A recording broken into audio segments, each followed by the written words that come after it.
We all have ups and downs when it comes to our productivity, but what really makes us successful, what makes us progress, what makes us grow is how we handle the times when we slow down. Start your week great. Start your week with a coach. I'm your host, certified high performance coach, Sean Butner, and we're going to talk about something that'll help you advance in your life this week. So let's go. And today on Start Your Week with the Coach, we're going to talk about our productivity. It's the middle of the year, halfway through 2022 as recording this video, which means that it's time to reassess, right? So in January, if you're with me, you probably did your New Year's revolution where we kind of plotted out our big goals for the year. And now it's time to check in, right? And I think also at this particular point in time, it's time to reassess and to shift our gears. Because with the summer coming up, we have vacations. A lot of times it feels a little bit more relaxed. It slows down. Fall is usually when a lot of projects fall, trying to get in before the holidays. That's when we do. Retail does its best business.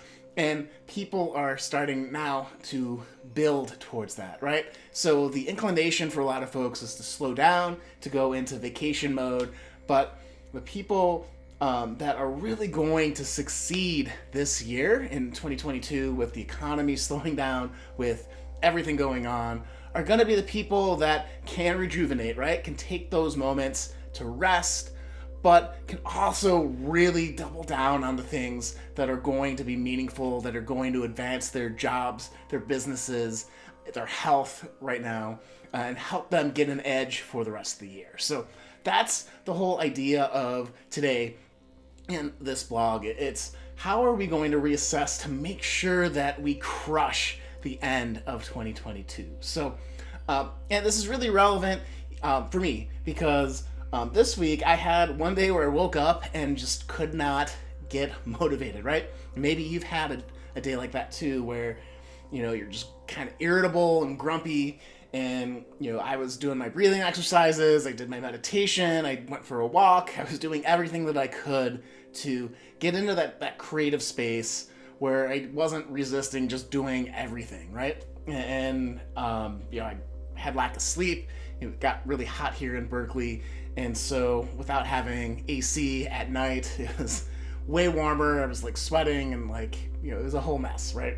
But that's what happened, but it was hard for me to recover. And so I feel like that's a metaphor for the year where maybe the first half for many of us wasn't as on point or wasn't as focused or wasn't as productive or results driven as we wanted.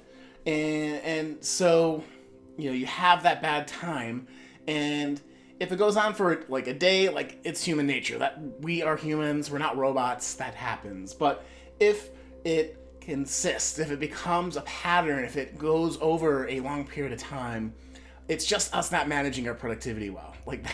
That's a little bit of a forward thing to say, maybe a little bit challenging, but it's true if you think about it, right?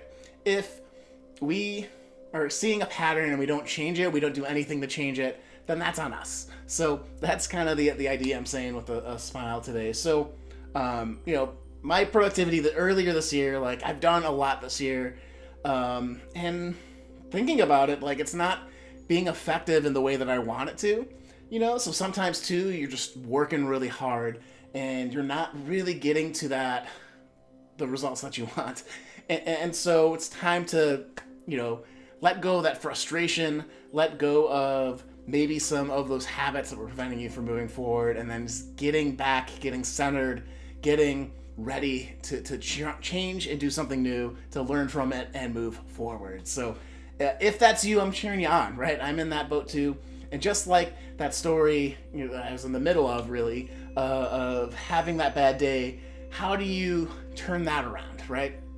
And so what I did this time around, after all the ABCs, all the basics, making sure I was hydrated, making sure I was eating nutritiously, trying to get as much sleep, doing the meditation, doing the breath work, moving the body. When those things weren't working, I was like, okay, it reminded me of this idea of active procrastination, right? So if you have a list of 10 things you're going to try to get done in the next, 6 months, and you have your most important things to do, I just need to be productive, and maybe trying to really focus on this secret project that I'm working on right now. That'll come out probably in the next month is what it's looking like, just to kind of tease that. But instead of working on that, I shifted gears into something else that I needed to do that was less of a priority, right? Just to kind of, instead of doing some stuff with videos and stuff, it was a writing type task. And it shifted. I was able to sit and focus and get that done, even though I didn't feel super productive or super in that the kind of flow creative space, right? But it helped me shift me from feeling stuck in that feeling into doing something that gave me a little bit of momentum. And after that, that's when things started to loosen up. I was able to get back to what I needed to do, and it took me a day to do it, right? But the rest of the week, I was on point, so that's super important. So as we're thinking about reassessing, as we're thinking about how do we get back into our productivity, whether you had a moment like I did or it's gone along for a little bit too long, how do you really get back into your productivity, right? And so I'll highlight again some of the takeaways from my experience this week. And one is, are you covering the ABCs, right? Because if you're not, that's usually a place to look at. So are you hydrating? Are you eating nutritiously? Are you getting enough sleep? Are you connecting with friends and family? Because we do have that social aspect that we were reminded is so important. And so that is one, right?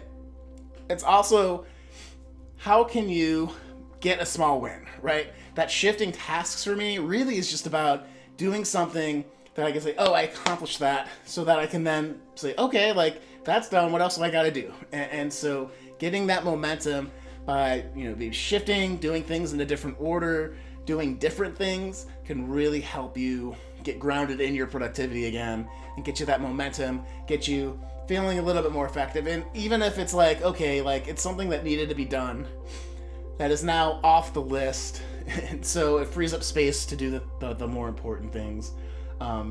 Especially the third thing is to try to identify the most important things and do them as soon as possible. But when that doesn't happen, right, then what? Well, you shift tasks again, like I did.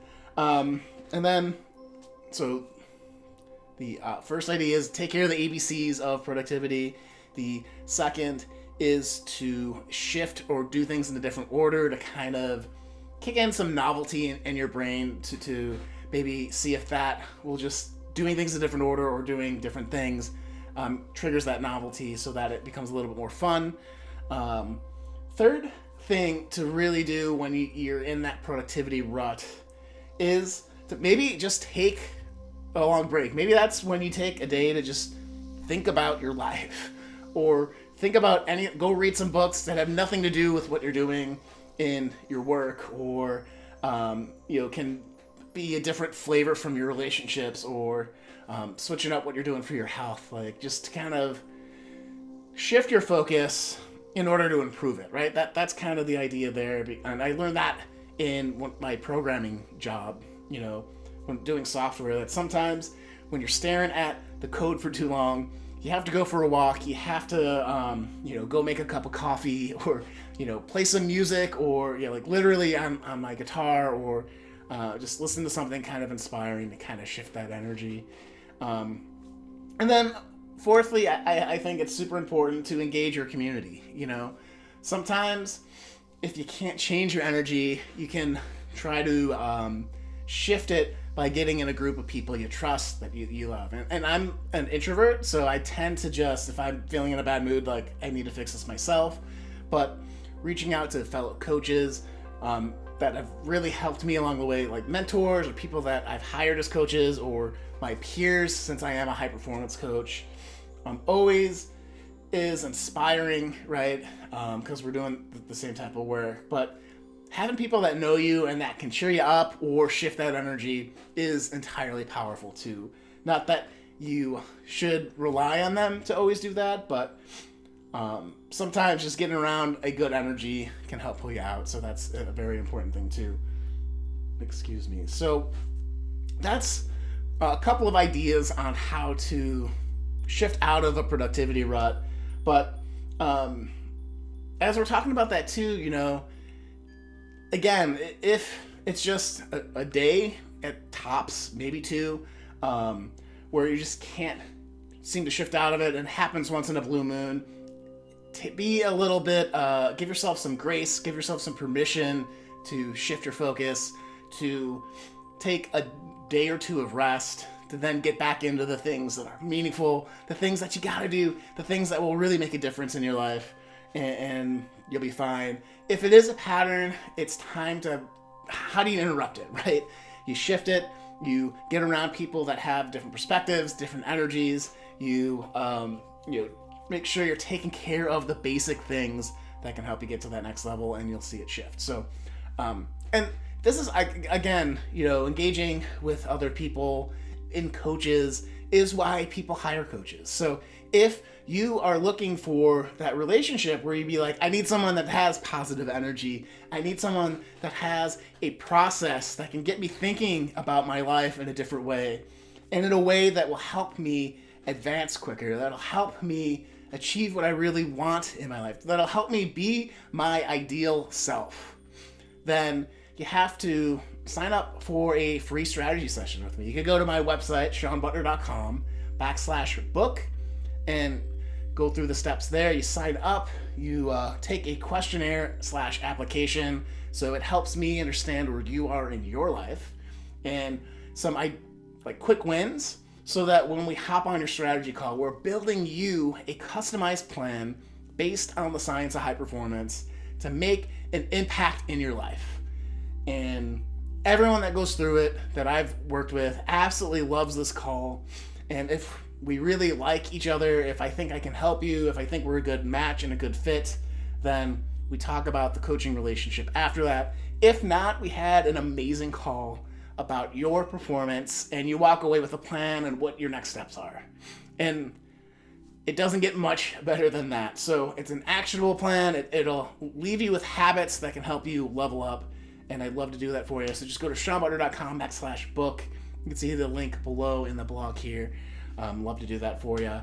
And with that said, guys, let's make sure that the rest of 2022 is amazing, that we don't get caught up in distractions or in a rut of productivity, or when we're just not right. Don't sit there for too long. Ask for help.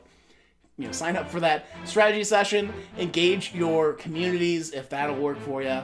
I don't particularly have any, I'd love to work with you, but if you have a different way, definitely make sure you're engaging that. Ultimately, I think if we are all advancing, if we're all progressing the things that we want in life, we'll be happier, and that'll have a ripple effect out in the world. And so that's why I do this work. I just want to make it a better place than how I found it. So hopefully you have that same idea too. All right, that said, live with more joy, more personal growth, and more impact in your communities.